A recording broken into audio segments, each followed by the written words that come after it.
Malo koji grad na svijetu se tako oprosti od svojih sugrađana. U Splitu je danas sahranjen Matej Periš. Njegov otac Nenad juče je zahvalio svima na podršci, ali i zamolio da sahrana ne bude popraćena kao javni događaj.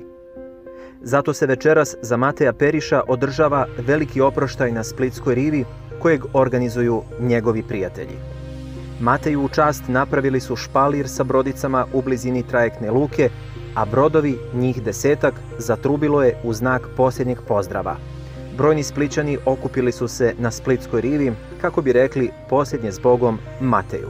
Upalili su baklje i gradom se zaorio gromoglasan pljesak. A onda su se pomolili.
you.